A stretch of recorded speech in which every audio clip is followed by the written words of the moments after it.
4월 2일 목요일 복 있는 사람 큐티 본문 마태복음 26장 26절에서 35절입니다. 그들이 먹을 때에 예수께서 떡을 가지사 축복하시고 떼어 제자들에게 주시며 이르시되 받아서 먹으라 이것은 내 몸이니라 하시고 또 잔을 가지사 감사기도 하시고 그들에게 주시며 이르시되 너희가 다 이것을 마시라 이것은 죄 사함을 얻게 하려고 많은 사람을 위하여 흘리는 바 나의 피 곧 언약의 피니라. 그러나 너희에게 이르노니 내가 포도나무에서 난 것을 이제부터 내 아버지의 나라에서 새 것으로 너희와 함께 마시는 날까지 마시지 아니하리라 하시니라.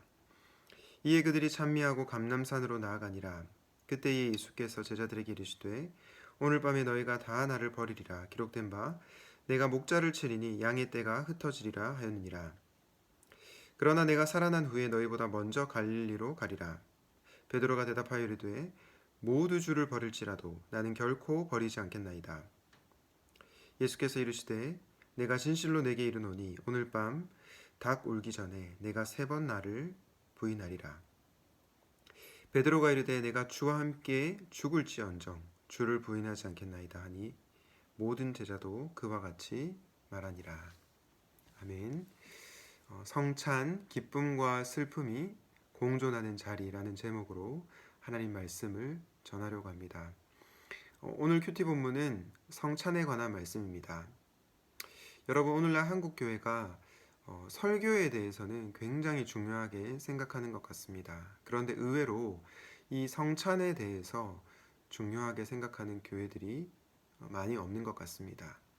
특별히 대형 교회일수록 성찬을 1년에 그냥 몇 번 하는 그런 의식 정도로 여기는 경우들이 있는 것 같습니다.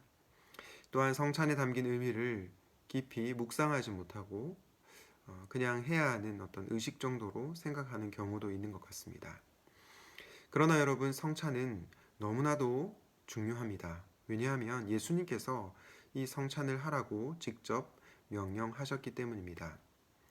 그리고 성찬은 설교 못지않게 하나님의 은혜를 전달하는 은혜의 방편입니다. 그러므로 여러분들이 이 성찬에 대해서 깊은 관심을 가지고 또 성찬을 통해서 주시는 하나님의 은혜를 누릴 수 있기를 바랍니다. 그런데 여러분, 성찬은 무엇입니까? 성찬은 기본적으로 식사입니다. 예수님께서 제자들에게 뭐라고 말씀하셨죠? 떡을 가지사 축복하시고 떼어서 이것을 먹으라. 이것은 내 몸이니라 말씀하셨습니다. 그리고 잔을 가지사 나누시면서 이 잔을 마시라 라고 말씀하셨습니다. 먹고 마시는 이 행위를 통해서 우리는 성찬이 식사라는 것을 알 수 있습니다. 특별히 성찬은 영적 식사입니다. 우리의 영혼을 위한 식사 시간이 바로 성찬식인 것입니다.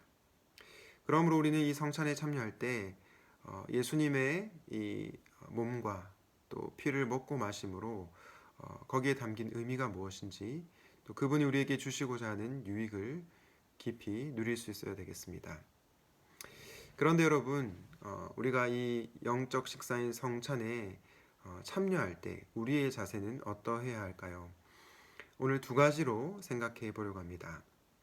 첫 번째로 우리는 이 성찬에 기쁨으로 참여해야 합니다.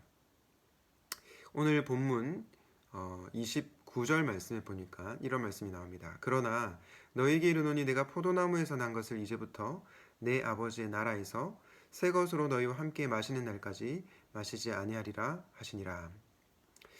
여러분, 마태복음 어떻게 읽을 것인가 라고 하는 주석을 쓴 양용희 교수님은 이 부분을 이렇게 설명합니다. 아버지의 나라에서 제자들과 함께 새 포도주를 마시게 되는 메시아적 잔치로 이어지게 된다. 이 메시아적 잔치는 예수만이 아니라 하나님께서도 함께 동참하시는 잔치이다. 여러분, 성찬은 바로 이 기쁨의 잔치, 포도주를 마시며 기뻐하는 천국의 기쁜 잔치라는 것을 이것을 통해서 확인할 수 있습니다. 그렇기 때문에 우리는 성찬에 기쁨으로 참여해야 합니다. 여러분, 성찬에 기쁨으로 참여해야 한다면 조금 어색한 분들이 계십니까? 아마도 한국 교회에서 행해지는 성찬식에 대한 이미지 때문에 그런 것 같습니다. 보통 목사님들이 성찬식을 집례할 때 굉장히 엄숙한 표정으로 집례를 합니다. 그리고 성찬식을 이렇게 보게 되면 성찬식에 참여하는 성도님들 중에서 예수님의 십자가의 사랑 때문에 흐느끼며 우는 그런 성도님들이 꽤 있는 것 같습니다. 이런 모습을 통해서 우리가 성찬식에 굉장히 엄숙하게 참여해야 되는 거 아닌가. 그리고 슬퍼하면서만 참여하는 것이 성찬에 참여하는 합당한 자세가 아닌가라는 생각을 할 수 있습니다. 그러나 여러분, 성찬은 예수님의 고통을 기억하는 자리라기보다 예수님께서 우리 죄를 위해서 십자가에서 죽으신 구원의 은혜를 감사하고 기뻐하는 자리라는 것을 기억하셔야 되겠습니다. 그러므로 우리가 성찬에 기쁜 마음으로 기쁘게 참여할 필요가 있는 것입니다. 고려신학대학원의 역사신학 교수이신 이성호 교수님은 성찬 천국의 잔치라는 책을 쓰셨는데요. 오늘날 많은 한국 교회 교인들이 성찬식을 장례식으로 이해하는 경우가 있는데 성찬식은 장례식이 아니라 기쁨의 잔치다, 천국의 잔치다라는 그런 말을 했습니다. 주 안에서 사랑하는 여러분, 여러분들은 성찬에 어떻게 참여하고 있습니까? 예수님의 그 십자가의 사랑 그리고 구원의 은혜를 기억하며 기쁨으로 성찬에 참여하면 좋겠습니다. 오늘 본문 28절에 보면 언약의 피니라 라는 말씀이 나오는데요. 이 언약은 새 언약을 가리킵니다. 구약시대에 이스라엘 백성들이 하나님과 언약을 깨뜨렸습니다. 그들의 죄와 불순종으로 인해서 언약을 깨뜨리게 되었죠. 그러나 예수님께서 새 언약을 성취하셨습니다. 자신의 몸을 드림으로써 희생제물로 십자가에서 몸이 찢기시고 또한 피를 흘리심으로써 새 언약을 성취하신 것입니다. 우리는 이 구원의 은혜에 감사하며 감격하며 기쁨으로 성찬에 참여해야 하는 것입니다. 그렇다면 성찬에 참여하는 두 번째 자세는 무엇입니까? 우리는 슬퍼하며 참여해야 합니다. 아니 목사님, 아까 앞에서는 기쁨으로 참여하라 라고 말을 해놓고 왜 지금은 또 슬퍼하며 참여하라고 하는 것입니까? 우리의 기분에 따라서 우리의 감정에 따라서 기뻐했다가 또 어떨 때는 슬퍼했다가 그렇게 참여하라는 말입니까? 라고 질문을 하는 분들이 있을지도 모르겠습니다. 그러나 그런 의미는 아닙니다. 성찬에 참여하는 자세는 우리가 우리 자신의 죄에 대해서 돌아보고 또 우리의 죄에 대해서 애통해하며 참여해야 하기 때문입니다. 고린도전서 11장 28절 말씀에 자기를 살피고 떡을 먹고 또 포도주를 마시는 것을 하라라고 말씀하고 있습니다. 자기를 살피라는 것이 무엇입니까? 자기의 죄에 대해서 돌아보고 또 슬퍼하며 참여하라는 것입니다. 그렇기 때문에 하이델베르크 요리문답 81문에 누가 주의 만찬, 성찬에 참여할 수 있습니까? 라는 질문에 요리문답은 이렇게 답했습니다. 자기의 죄에 대해서 슬퍼하는 자, 그리고 자기의 죄가 예수 그리스도의 십자가로 가리워짐을 믿는 자, 자기의 연약함이 십자가로 가리워짐을 믿는 자, 그리고 진심으로 회개하며 또 하나님 앞에 나아가기를 원하는 자, 그러한 자들이 바로 성찬에 참여할 수 있다라고 말을 하고 있습니다. 여러분, 자신의 죄에 대해서 슬퍼하지 않는 자, 그리고 자신의 죄에 대해서 무감각한 자, 그리스도의 십자가의 은혜를 모르는 자는 성찬에 참여할 수 없는 것입니다. 성찬은 아무나 참여할 수 있는 곳이 아니라 자리가 아니라 바로 예수 그리스도를 믿는 언약 백성만이 참여할 수 있는 자리인 것입니다. 우리는 성찬에 참여할 때 자기의 죄를 돌아보고 자기를 살피며 또 죄를 지었을 때 슬퍼하며 참여할 필요가 있습니다. 오늘 성찬에 관련된 본문 다음에 예수님께서 이런 말씀을 하시는데요. 마태복음 26장 31절 말씀에 보니까 예수님께서 제자들에게 이렇게 말씀하십니다. 오늘 밤에 너희가 다 나를 버리리라. 예수님께서 말씀하신 것처럼 제자들은 예수님을 모두 부인했죠. 베드로도 마찬가지였습니다. 베드로는 오늘 본문에서 33절에 모두 주를 버릴지라도 나는 결코 버리지 않겠다.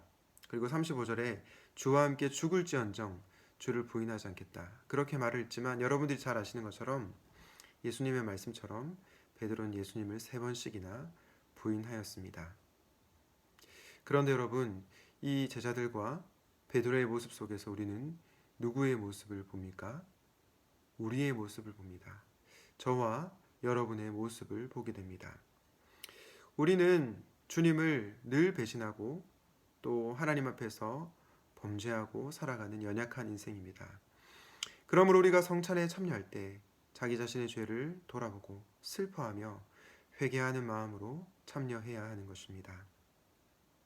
저는 이런 점에서 성찬이 기쁨과 슬픔이 공존하는 자리라고 생각합니다. 여러분은 성찬에 어떻게 참여하고 있습니까? 혹시 성찬식에 참여할 때 마치 장례식장에 가는 것처럼 참여하고 있지는 않습니까? 너무 엄숙한 표정으로 전혀 기뻐하지 못하고 참여하고 있습니까? 만약 그렇다면 이 성찬이 천국의 잔치, 기쁨의 잔치임을 기억하고 기뻐하며 성찬에 참여할 수 있기를 바랍니다. 그러나 동시에 자기의 죄에 대해서 슬퍼하며 애통해하며 그리고 회개하는 마음으로 주의 만찬의 자리에 참여할 수 있기를 바랍니다. 성찬은 기쁨과 슬픔이 공존하는 자리입니다. 하나님께서 우리에게 이 성찬이라는 놀라운 은혜를 선물로 주셨는데 성찬을 통해 하나님께서 부어주시는 놀라운 은혜를 경험하고 사시기를 우리 주님의 이름으로 축원드립니다. 기도하겠습니다. 사랑과 은혜가 풍성하신 하나님 아버지, 성찬이 어떠한 의미를 갖고 있는지 그리고 우리가 성찬에 어떻게 참여해야 하는지를 묵상하게 하여 주셔서 감사를 드립니다. 하나님, 성찬은 식사라는 것을 배웠습니다. 하나님, 영적 식사로서 주님께서 우리에게 베풀어 주신 또 차려 주신 식탁인데 이 식탁에 참여할 때 정말로 하나님께서 원하시는 방식대로 참여하게 하여 주시옵소서.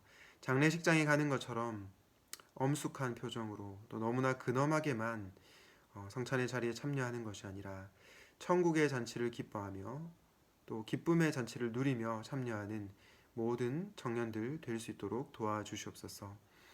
또한 하나님 기도합니다. 우리가 성찬에 참여하기 전에 각자의 죄에 대해서 슬퍼할 수 있게 원합니다. 자기 자신을 분별하고 돌아보게 하시고 주의 만찬에 참여하는 저희가 되게 하여 주시옵소서. 성찬을 통해 하나님께서 우리에게 주시고자 하는 은혜를 누리는 저희 모두가 되게 하여 주시옵소서. 감사드리옵고 예수님의 이름으로 기도하였습니다. 아멘.